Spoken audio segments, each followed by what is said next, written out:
Hello everybody, Catchy1383 with Catchy Gaming, and I'm a bit late to this. Actually, I'm a lot late to this. Nintendo finally released the specs for their Nintendo Switch 2. Some people aren't happy, some are happy. I honestly don't care because I saw it and I'm like, okay, it's a big improvement, good enough. Although I do recall a couple of comments from some people, like one guy saying it's just going to be a Switch Pro.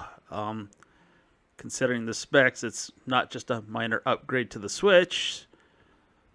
There was a lot of vindictive comments coming out at that point in time, including one guy saying, I can't wait to emulate this on the Steam Deck. Based off of the stats on the Switch 2, that is not going to be able to happen. But that's besides the point. So the one thing I got to see with the Switch 2 was a side-by-side comparison to the Switch 1. And I'm like, yeah, okay, they quadrupled the cores. Expanded 2 of them for the system and 6 of them for developers. Stuff like that. There was one thing that kind of caught my attention a little bit, and that was the RAM, which it has 12 gigs of RAM, but they're only making 9 of those gigs available for developers, or at least that's what it looks like. And I sort of couldn't help myself, but wondering why can't they access a good chunk of that 3 gigs of RAM?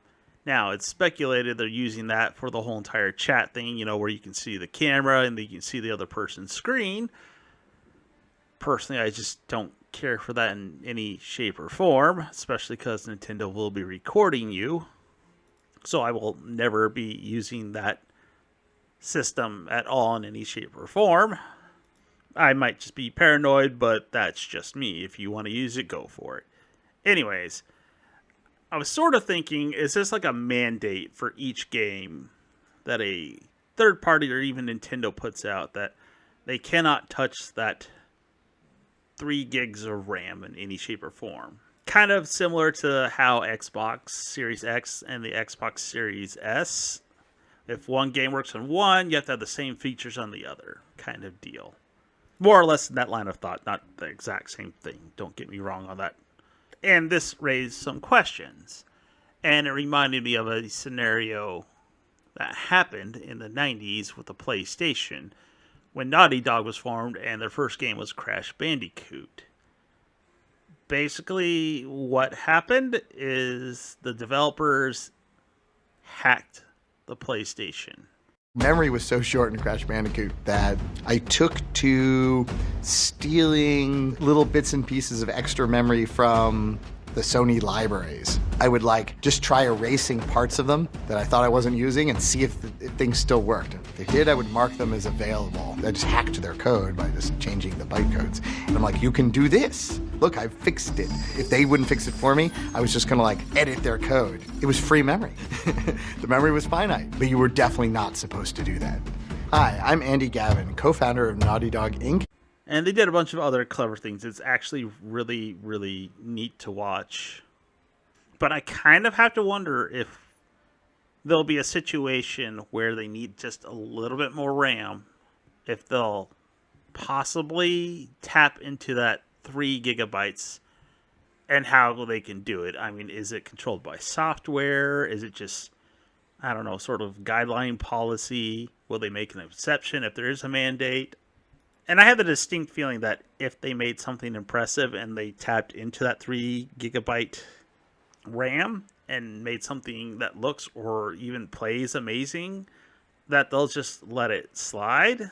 I mean, I could be wrong on that. That's just pure speculation on my part. A lot of functions would probably be disabled if they tapped into that 3 gigs of RAM. Particularly that chat function, if I were to guess. And would they have to more or less design the game to shut down those functions from operating if they were to tap into those 3 gigs of RAM? Or maybe just limit it to, let's say, voice chat, no screen sharing, no camera or anything like that.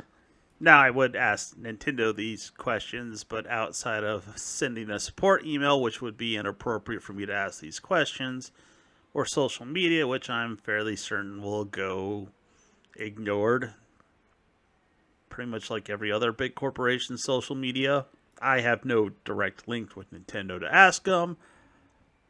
So yeah, and I'm not big in any shape or form in terms of my YouTube status. I'm just a nobody with a tiny itty bitty little 47-ish people. Who knows? I haven't checked in a couple of days.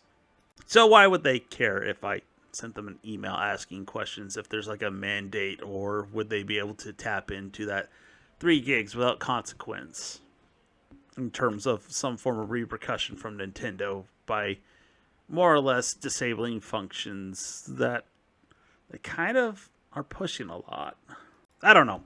But if it was me, I would prefer to have access to those 3 gigs of RAM in order to possibly make a better game. If that means getting rid of certain functions like the camera and the screen share, I'm okay with that just being gone. I don't know, it was just amusing and I felt like making a video on it as I sort of semi-work on a script for my next video. I'm kind of busy trying to transition into a full-time job from a part-time job, which means looking for work in the time that I'm not actually working. And it's not great out there in my neck of the woods. Anyways, that's neither here nor there. That's just me spouting things off as I ramble. But if you made it this far, thanks for watching. Have a good one.